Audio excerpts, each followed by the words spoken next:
Bonjour à tous, bienvenue sur Andy Dis-moi tout. Ça fait plaisir de vous rencontrer ce dimanche soir, comme à l'accoutumée, bien sûr. Dimanche, notre soirée de partage, témoignages, vos réactions et tout ce qui vient de vous, généralement nous les postons chaque dimanche. C'est vrai que ça fait 1 mois et demi que nous n'avons pas fait cela, mais nous recommençons maintenant. Une jeune femme avait dit, Andrea, sans doute les gens se sentiraient plus à l'aise de partager avec toi leur témoignage si tu partageais aussi le tien. Je lui ai répondu que je le ferais, mais la vérité c'est que je le fais dans un livre, mais aujourd'hui je me suis rendu compte qu'elle avait raison, que je devais parler aussi de moi, et même un peu beaucoup. Si cette capsule fait plus de 30 minutes, nous la partagerons en deux. Vous avez une partie ce dimanche et vous aurez l'autre partie pour mercredi. J'ai écouté un témoignage du pasteur Marcelo Tonassi où il parlait de l'occulte. Il a donné la définition de l'occulte et dans son témoignage, je me retrouvais beaucoup,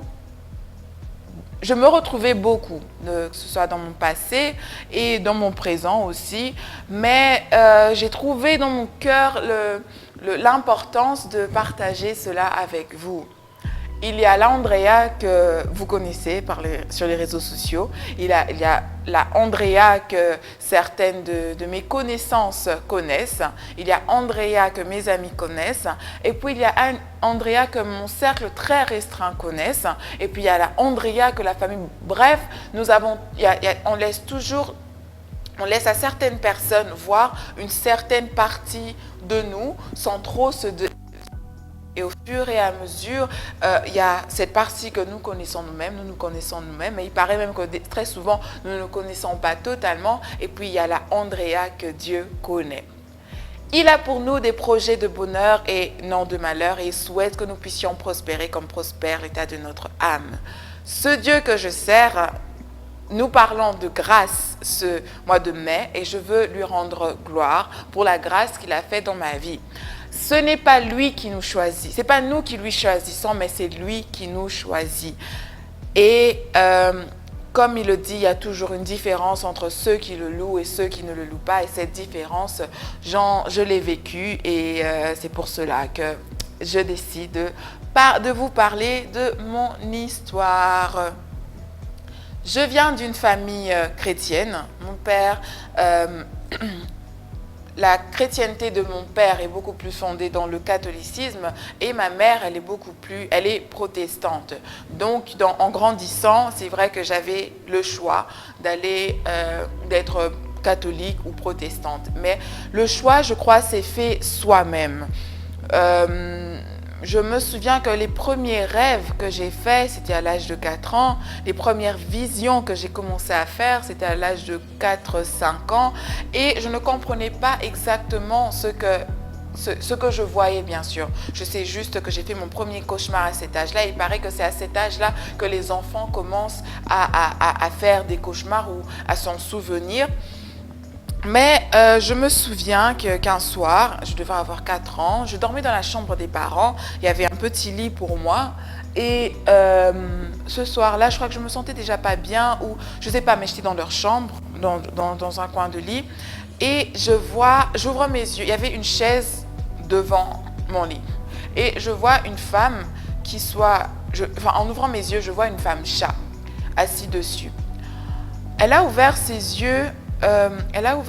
J'ai ouvert mes yeux, et j'ai aperçu une silhouette et j'ai refermé pour la rouvrir fortement parce que voilà, il faisait noir et la chambre n'était éclairée que par la lumière qui venait de dehors. Alors je rouvre mes yeux et je me dis mais qu'est-ce qui se passe? Qu'est-ce que je viens de voir en fait? En ouvrant les yeux, je vois qu'elle a vu que je l'ai vue. Alors elle se lève. Mais la façon dont elle se lève, c'est de manière vraiment très sensuelle et très langoureuse. Je voyais bien que ses yeux étaient comme des phares. Et c'était vraiment une femme chatte. Mais elle avait porté comme des beaux... Vous voyez, certaines personnes, ceux qui célèbrent Halloween, quand des fois elle se... Voilà, c'était Catwoman, exactly. À cette époque-là, je ne pense pas que Catwoman était un personnage qui existait déjà, et même si ça existait, je ne pense pas l'avoir vu à la télé, donc je ne pense pas que ce soit mon inconscience, mon subconscient, whatsoever, où les rêves se cachent. Je ne pense pas que ce soit ça qui s'est reflété, parce que je suis sûre de ce que j'avais vu. Du coup, elle se lève, et langoureusement, elle fait le tour de la chaise sur laquelle elle était assise, et puis elle disparaît. Alors je vois ça, j'étais prise de peur, bien sûr, à 4 ans, malheureusement aussi. C'est vrai qu'il y a certains enfants maintenant qui ont le réflexe de prier Jésus, mais je n'ai pas eu ce réflexe-là. Je me suis rendormie et je me suis réveillée très malade ce matin-là, et pendant 3 jours, j'étais vraiment souffrante. Alors je racontais mon rêve à maman. J'ai fait: maman, j'ai vu une femme, elle était comme ci et comme ça, et ma mère a prié pour moi. 3 jours après, ça allait. J'ai pas eu encore conscience de ce que c'était. À 9-10 ans, j'expérimentais encore Dieu d'une différente manière, où je pouvais voir certaines choses en avance. Alors, je me rappelle, c'est à 9-10 ans où j'ai pris le Seigneur comme mon Seigneur et Sauveur en masse. C'est la deuxième fois, parce que même ma mère, je priais déjà avec elle. Ma mère et mon petit frère, on priait déjà ensemble, on nous apprenait comment prier. Donc, j'étais vraiment ancrée dans une vie de prière depuis très jeune. Alors, 9-10 ans, je pouvais voir les choses, au point où, je me souviens, il y avait des jeux de cartes où on te demandait de deviner ce que c'était la carte. Et je me souviens que je tombais toujours, je pouvais dire: c'est le 8 de carreau rouge, enfin rouge bien sûr, c'est un 8 rouge, je crois que c'est un 8 de carreau. Et ça tombait toujours juste. Alors mes copines très souvent me trouvaient étrange, si bien que je commençais à mentir pour ne pas qu'elles puissent me trouver bizarre. Aussi, mon père perdait souvent ses lunettes, et je savais lui dire exactement où c'était. Et pas comme si j'étais dans cette pièce-là, mais je voyais et je lui disais. Et depuis, il m'appelait son ange. Il disait: voilà mon ange. Et c'était mon petit Dieu. Nos parents sont les dieux que Dieu lui-même nous a donnés, n'est-ce pas? Alors, j'espère que vous ennuyez pas de mon témoignage. Alors, depuis là, je commençais à sentir que Dieu avait un projet pour moi, que je n'étais pas vraiment comme tous les autres enfants. Et il est arrivé un moment où, malheureusement, j'étais attirée par l'occulte. J'étais attirée par les mystiques, j'étais attirée par cet autre monde. Je savais qu'il y avait quelque chose d'autre.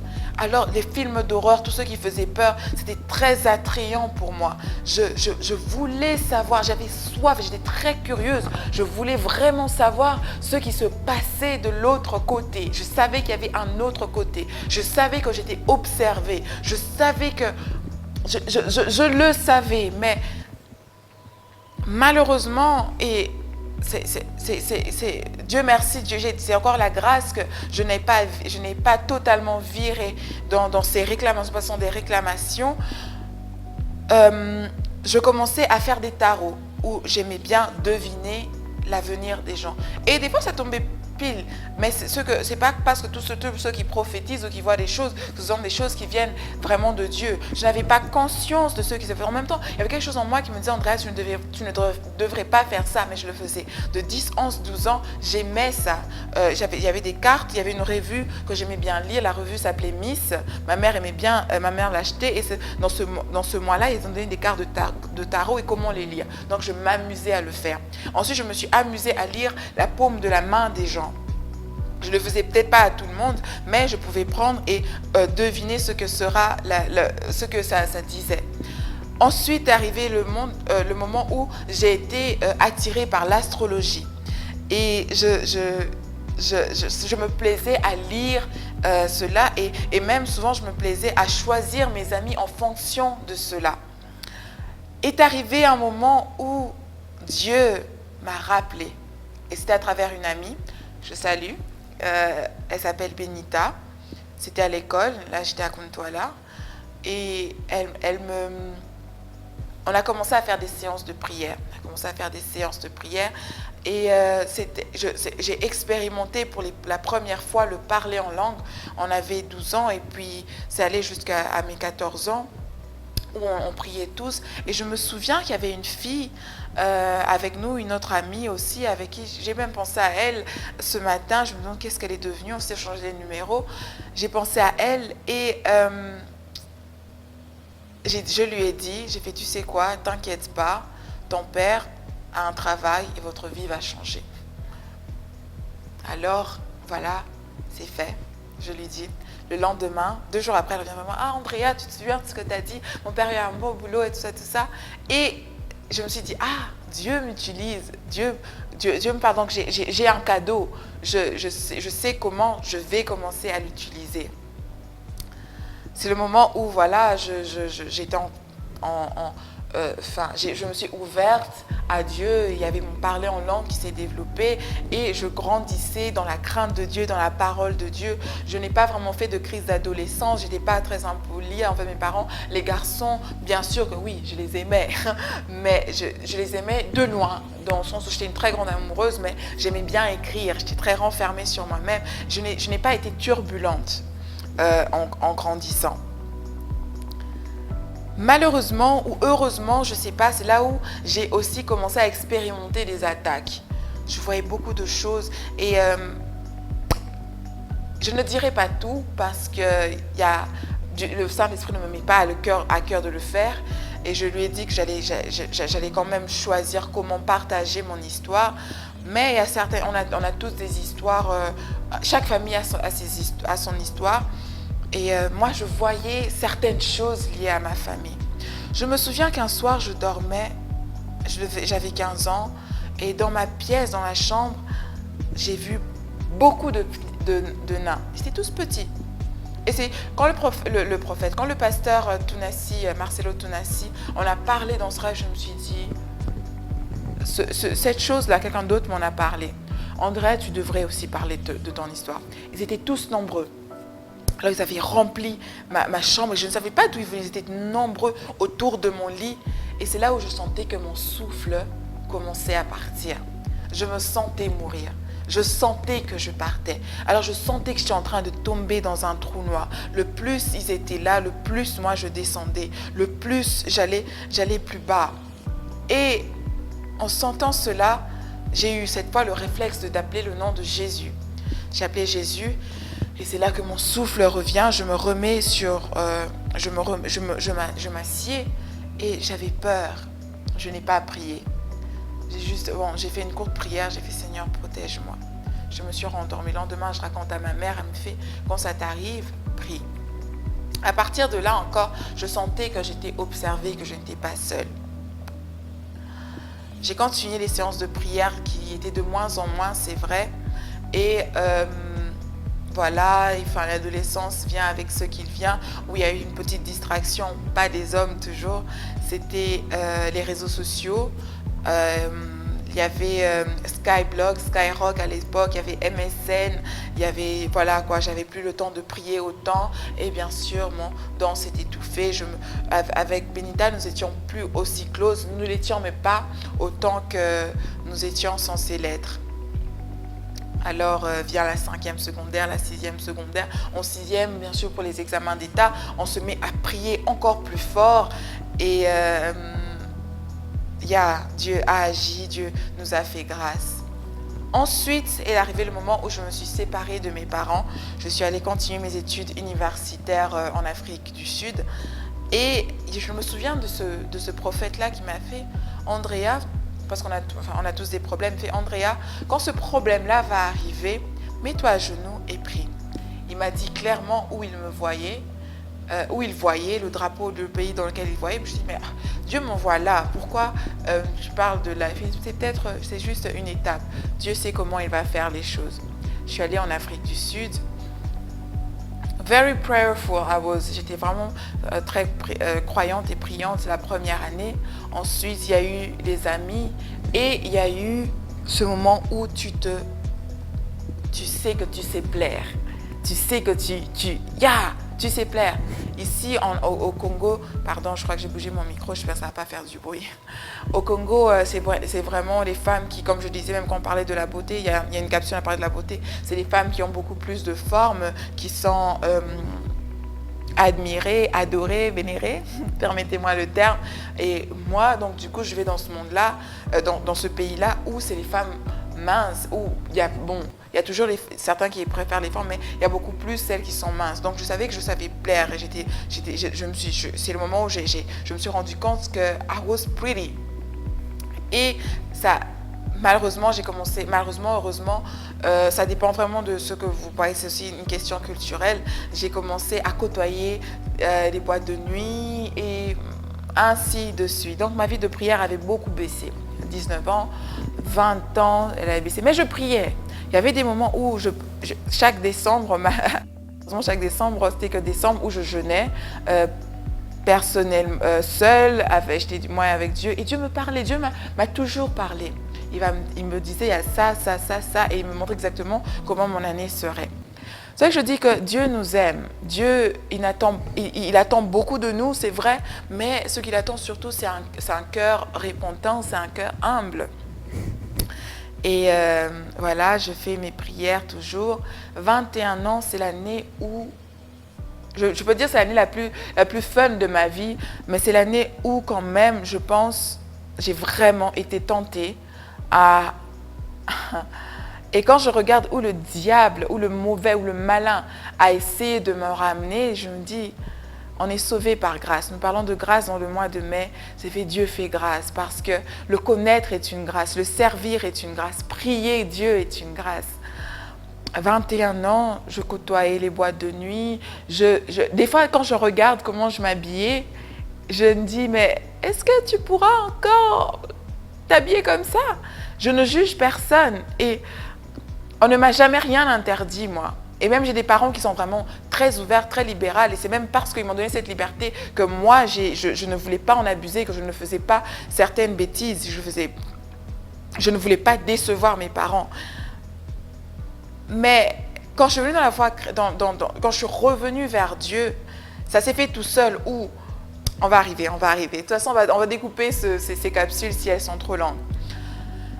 Et cette année-là, c'était les boîtes de nuit, tout ça. Je me souviens, j'ai commencé, je travaillais à 19 ans, je travaillais dans un restaurant qui, le soir, devenait un nightclub. Donc, je côtoyais beaucoup de personnes et j'étais mise dans un monde où Dieu n'était pas la priorité.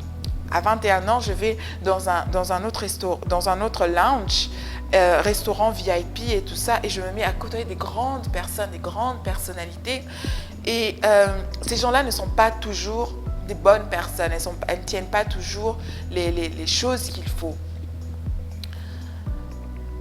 Quelqu'un vient vers moi, d'abord à 20 ans, vient vers moi, il me prend très fort dans ses bras, un inconnu, hein. Je me dis, bon, il est sans doute ivre.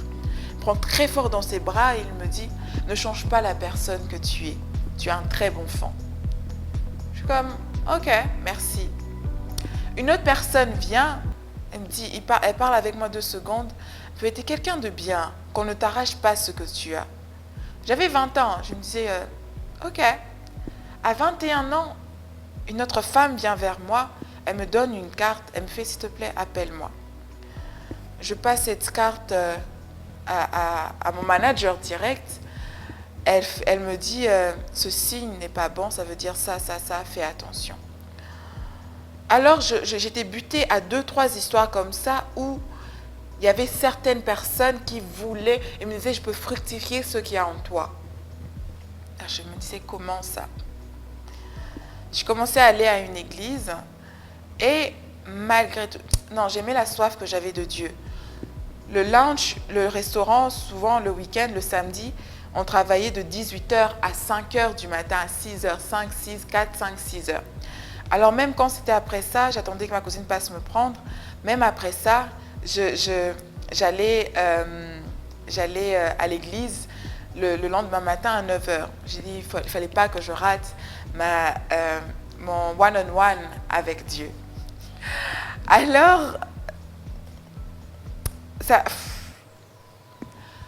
Alors Dieu me visitait toujours, Dieu était toujours avec moi. Je pense que Dieu me protégeait parce qu'il voyait mon cœur. Et Dieu merci, je ne me suis pas offerte à la débauche, je ne me suis pas offerte à ces hommes qui présentaient de l'argent. À 21 ans, je quitte ce boulot parce que j'en avais marre. 6 mois après, j'en avais marre. Et puis les boulots de mannequinat commençaient à bien payer. C'était en pleine floraison. En novembre, je prie avec la maman pasteur de l'église. C'est une jeune femme. Elle me fait, Andrea, je vois que tu vas saluer la main des grands de ce monde. Mais on va prier. Avant de prier, je rêve que je suis entrée dans une pièce. Et dans la pièce, excusez-moi. Oh là là, je crois que j'ai faim, c'est pour cela que j'ai des rots. L'acidité dans mon estomac commence à monter, je suis désolée. Et je sens dans mon... j'entre dans cette pièce et il faisait très noir. Il n'y avait qu'au fond une certaine lumière. Il y avait une lumière qui luisait. Et elle n'était pas assez forte pour éclairer la pièce, pour qu'on puisse se voir. Et là, il y a encore... quand le pasteur Marcelo parlait de l'occultisme, je me suis retrouvée dans ça par rapport à mon rêve. J'entre dans cette pièce-là, je sais qu'il y a des gens à côté de moi. Dans ma tête, c'était un culte, c'était à l'église. Bon, on va dire église, mais je ne sais pas, c'était un temple. Alors, il y a un triangle au fond qui éclairait, qui luisait, mais n'éclairait pas la salle. Après, c'était fini, on se séparait. En sortant, vous voyez, certaines fois, souvent dans les églises américaines, où le pasteur se tient à l'extérieur et salue les gens pour les faire sortir, enfin, ceux qui sortent de l'église. Alors, je sors de là, qui je vois? Rihanna. Yes. Elle m'embrasse. Ah, en anglais. Hein. Oh, Andrea, how you doing? Ah, Andrea, comment tu vas? Ça fait tellement longtemps. Ça fait plaisir de te voir. Je te vois la prochaine fois? Ok, on s'appelle. À cette époque-là, j'étais une fan de Rihanna, mais à un point me laisse tomber.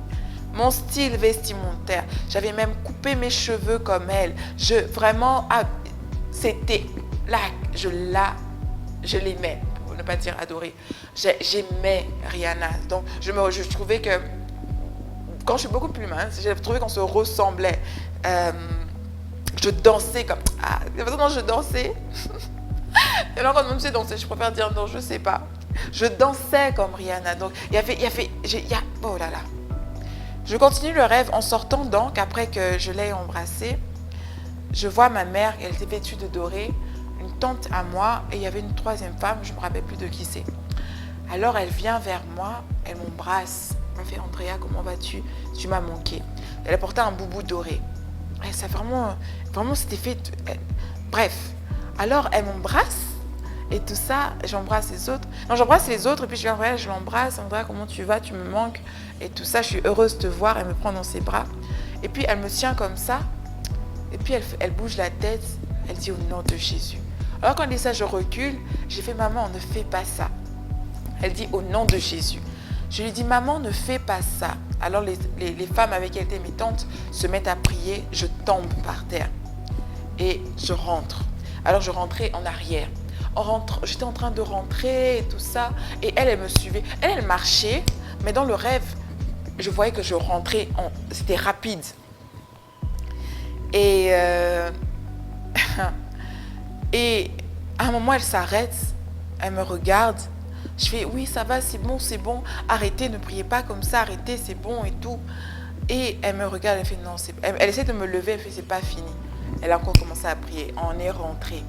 Et dans le rêve, j'entends le point de départ.